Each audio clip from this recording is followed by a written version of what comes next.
So my name's Sheriff Mehmet, and that's spelled Sheriff, just like the cowboy. I'm a men's grooming director at the British Barbering Association, and I'm a traditional barber that believes in raising the standards of barbering in the world.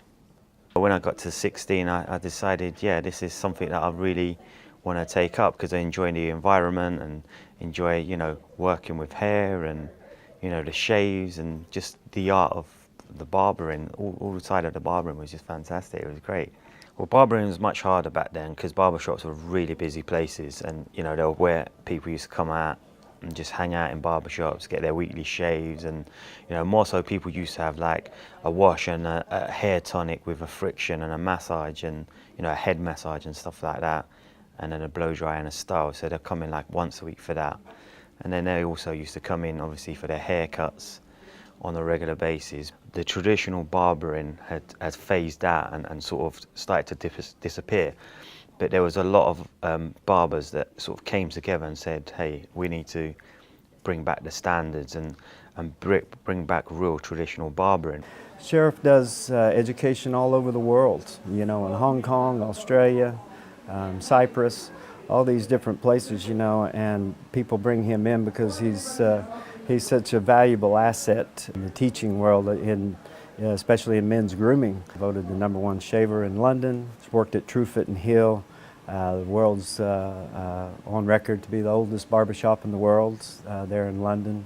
By having him here, we're the first and only school in North America that is certified by the British Barbering Association. And we've got over 7,000 members now. And it's really going strong. So my job role and what I've always been recognised for is men's grooming and traditional fundamental barbering. So just sharp, short back and side lines with facial grooming and hot towel shaves, hair tonics, frictions, stuff that used to go on in barbershops that I actually was lucky enough to work in a barbershop throughout my whole career and still keep the traditional values of barbering up. And it was a great time for us, and it is now. It's been wonderful. I've always wanted to learn to straight razor shave, but I never really thought I'd have the opportunity here in Oklahoma. So it's been really exciting to have somebody from so far away and somebody with such a big title to come here and teach our stuff. Whenever you learn something new, you start noticing things all in a different light. Like, started looking at my husband's face and seeing the way that his hair was growing and how I could better myself and go the next time do it a little bit better. And yeah, it was intimidating, but it's fun. Since I like cutting hair, I think it goes well with that. Greg and Rick from the Hair Arts Institute has, called me up. Would you be willing to come out here and just, have a look at what we're delivering and what we're doing within the industry and see if you can help us put some sort of criteria together for barbering standards to add to our hairdressing school. The Hair Arts Institute is taking the passion and the most current services and the ones that are most passionate about to the forefront of our curriculum, and to teach that from the very beginning.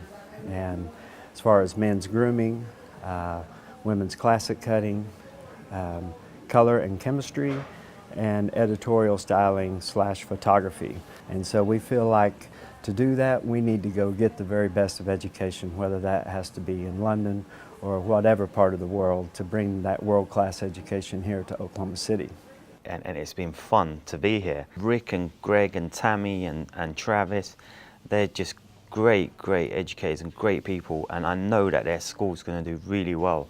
And that's the important thing, to be taught by someone, but then to go out and be able to get that job in the industry is two different things. And these guys really know what they're doing. That is